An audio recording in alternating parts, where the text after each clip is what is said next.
بسم اللہ الرحمن الرحیم وبہ نستعین اللہم صل علی سیدنا محمد وعلی آل سیدنا محمد وبارک وسلم۔ باب الاعتصام بالکتاب والسنہ چل رہا ہے۔ پانچویں روایت ہے وعن جابر رضی اللہ تعالی عنہ قال جاءت ملائکۃ الی النبی صلی اللہ علیہ وسلم وهو نائم فقالوا ان لصاحبکم هذا مثلا فاضربوا له مثلا قال بعضهم انه نائم وقال بعضهم ان العین نائمة والقلب یقظان۔ حضرت جابر ابن عبداللہ رضی اللہ تعالی عنہما روایت فرماتے ہیں کہ کچھ فرشتے نبی اکرم صلی اللہ علیہ وآلہ وسلم کے پاس آئے اس حال میں کہ آپ سوئے ہوئے تھے، یعنی خواب کی حالت میں۔ آپ علیہ السلام نیند کی حالت میں تھے اور آپ کے پاس کچھ فرشتے آئے۔ خواب میں آپ نے یہ باتیں دیکھی۔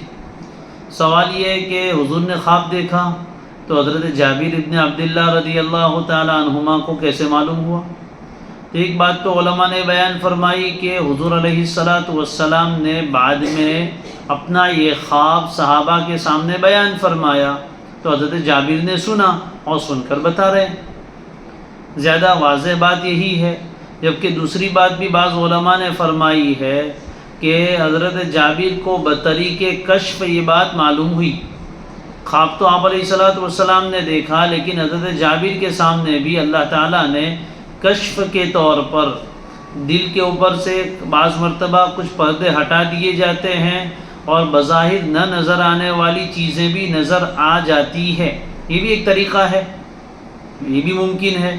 پہلی بات زیادہ واضح ہے کہ آپ علیہ السلام نے دوسرے دن خواب بتایا، جیسے کہ بعض روایتوں سے معلوم بھی ہوتا ہے کہ آپ کا معمول تھا کہ فجر کی نماز کے بعد تشریف فرما ہوتے، صحابہ سے بھی پوچھتے کہ آج کی رات کسی نے کوئی خواب دیکھا ہے؟ کسی نے کوئی خواب دیکھا ہوتا تو بیان کرتا، آپ اس کی تعبیر دیتے، اور کبھی خود آپ نے کوئی خواب دیکھا ہوتا تو آپ بھی اس کو بیان فرماتے اور اس کی تعبیر بیان کرتے۔ تو بہرحال کچھ فرشتے نبی اکرم صلی اللہ علیہ وسلم کے پاس حاضر ہوئے، درا حال ہے کہ آپ سوئے ہوئے تھے۔ فقالوا، خواب میں ہی آپ نے دیکھا کہ صحابہ آپس میں فرشتے آپس میں بات کر رہے ہیں۔ ان لصاحبکم ھذا مثلا، تمہارے اس ساتھی، ھذا کا مشار الیہ نبی صلی اللہ علیہ وسلم، تمہارے اس ساتھی کی ایک مثال ہے، یعنی ان کی حیثیت سمجھنے کے لیے ایک مثال ہے، مثال سے بات سمجھ میں آتی ہے۔ فاضربوا له مثلا، لہذا تم ان کے سامنے وہ مثال بیان کر دو تاکہ وہ بھی زیادہ سمجھ لے اور ان کے ذریعے سے ان کی امت بھی سمجھ لے۔ قال بعضهم، اس پر بعض فرشتوں نے کہا انہ نائم، کیسے بیان کریں، وہ کیسے سمجھیں گے؟ اس لیے کہ بیان کرنے کا مقصد تو سمجھانا ہے اور سمجھنے کے لیے بیداری ضروری ہے، جبکہ یہ تو آرام فرما رہے ہیں۔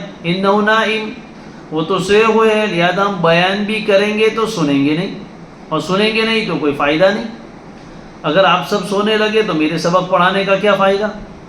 اس لیے کہ سبق پڑھانے کا مقصد تو سمجھانا ہے، اور سمجھنا موقوف ہے سننے پر، اور سننا موقوف ہے بیداری پر۔ جب بیداری نہیں تو سننا نہیں، سننا نہیں تو سمجھنا نہیں، تو بے مقصد کام تو نہیں کیا جاتا۔ اس لیے بعض فرشتوں نے کہا کہ انہ صلی اللہ علیہ وسلم نائم، آپ صلی اللہ علیہ وسلم تو سو رہے ہیں، اس لیے بیان کرنے کا کوئی فائدہ نہیں۔ وقال بعضهم، اور دوسرے بعض فرشتوں نے کہا ان العین نائمۃ والقلب یقظان، کہ آنکھ تو سو رہی ہے لیکن دل جاگ رہا ہے۔ یقظان، یقیظہ یہی قضو کے معنی جاگنا، دل تو جاگ رہا ہے اور بیدار ہے، صرف آنکھیں سوئی ہوئی ہے۔ والقلب یقظان، اور دل جاگ رہا ہے۔ کیا مطلب؟ اس لیے کہ ادراک، کوئی بھی بات آپ سنیں گے تو اس کا ادراک ہوگا، ادراک کا تعلق قلب سے ہے۔ اگر قلب بھی سو جائے تو آدمی کو جو بات کی جا رہی ہے اس کا ادراک نہیں ہوتا، لیکن جو نفوس قدسیہ ہوتے ہیں، جو پاکیزہ نفوس ہوتے ہیں، وہ حالت نوم میں بھی برابر ادراک کرتے ہیں۔ ہم لوگ، عام لوگوں کا حال کیا ہے؟ سوئے تو کھوئے، سو گئے تو کھو گئے، کیا ہو رہا ہے کچھ پتہ نہیں۔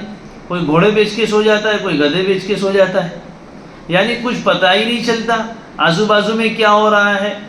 سوئے تھے، بعض لوگوں کی نیند بہت گہری ہوتی ہے، بازو میں لوگ باتیں کرتے رہتے ہیں لیکن سونے والے کو کچھ پتہ چلتا نہیں ہے۔ تو ہمارا حال عام طور پر لوگوں کا حال یہ ہے کہ جو سو جاتے ہیں وہ کھو جاتے ہیں، ان کو حالت نوم میں کچھ پتہ نہیں چلتا۔ لیکن جو پاکیزہ نفوس ہوتے ہیں انبیاء علیہ السلام، اور اس میں بھی نبی اکرم صلی اللہ علیہ وسلم، ان سے زیادہ پاکیزہ نفس والا کون ہوگا؟ ان کی روحانیت کا معاملہ بہت الگ ہوتا ہے، اس لیے وہ حالت نوم میں بھی ہوتے ہیں تو صرف آنکھیں سوئی ہوئی ہوتی ہے لیکن دل بیدار ہوتا ہے، لہذا حالت نوم میں بھی وہ پورے طور پر ادراک کرتے ہیں، بلکہ بسا اوقات جاگنے کے مقابلے میں نیند کی حالت میں ادراک کی کیفیت بڑھ جاتی ہے۔ علوم کے دینے کے بہت سے طریقے ہیں، کتابوں کے ذریعے سے بھی علم حاصل ہوتا ہے، انسانوں اور علماء کے ذریعے سے بھی علم حاصل ہوتا ہے، کبھی دل میں جاگتی حالت میں اللہ تعالیٰ الہام فرما دیتے ہیں، اس سے بھی علم حاصل ہوتا ہے، کبھی کشف ہو جاتا ہے، اس سے بھی علم حاصل ہو جاتا ہے، اور ایک علم دینے کا طریقہ خواب کے ذریعے سے کوئی بات بتانا ہے، اس سے بھی علم حاصل ہوتا ہے۔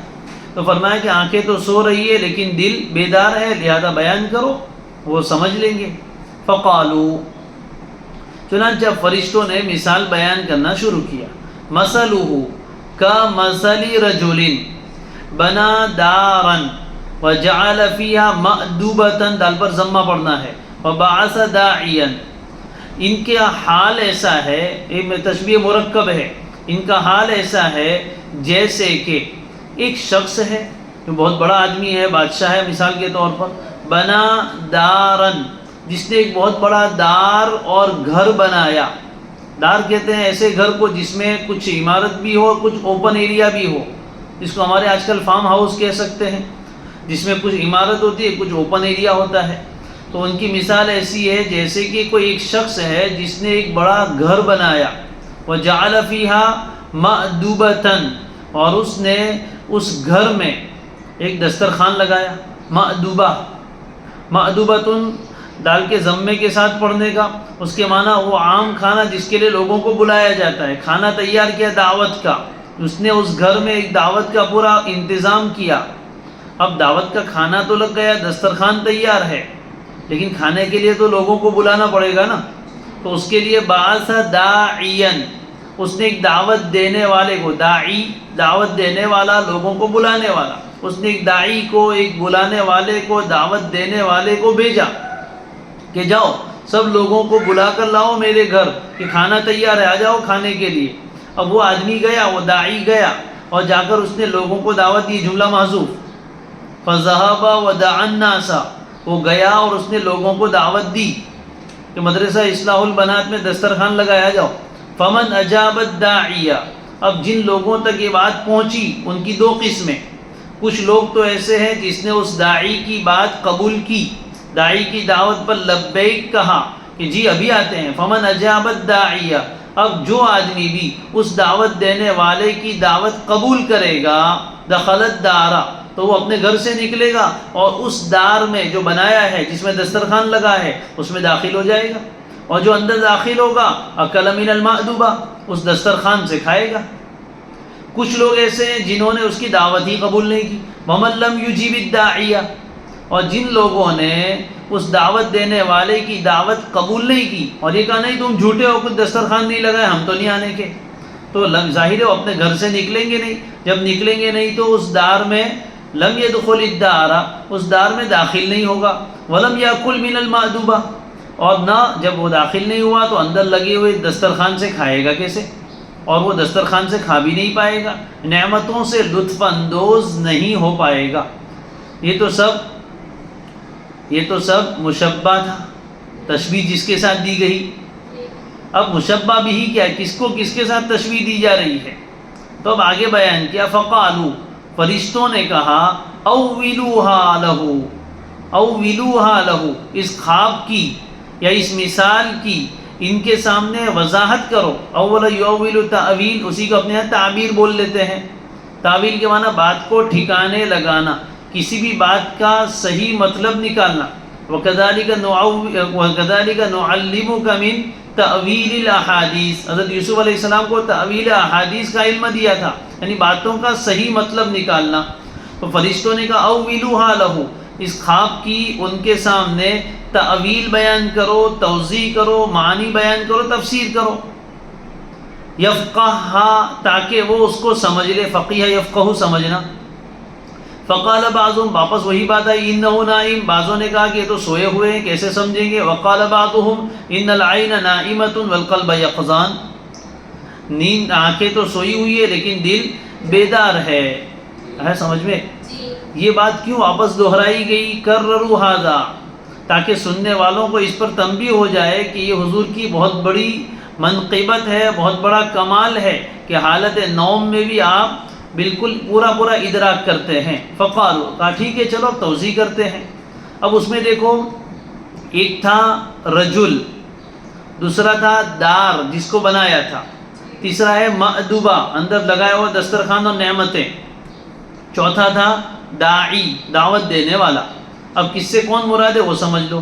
رجل سے مراد تو اللہ ہے، سمجھے، مراد مطلب وہ تشبیہ میں، سمجھ گئے. قالوا الدار الجنہ، لیکن یہاں اس کو بیان نہیں کیا، خود ہی سمجھ میں آ جاتا ہے. دار سے مراد کیا ہے؟ جنت. تو جنت کس نے بنوائی؟ اللہ نے. تو جیسے ایک آدمی نے ایک بہت بڑا دار اور گھر بنایا تھا، ویسے ہی اللہ نے بھی جنت بنائی، الدار والجنہ، ٹھیک ہے. اور مأدبہ سے مراد کیا ہے؟ اس میں جو جنت میں انواع و اقسام کی نعمتیں چنی گئی ہے وہ مراد ہے. اب تیسری بات کون؟ داعی. والداعی محمد صلی اللہ علیہ وسلم، اور اللہ نے کس کو بھیجا لوگوں کو جنت میں لانے کے لیے؟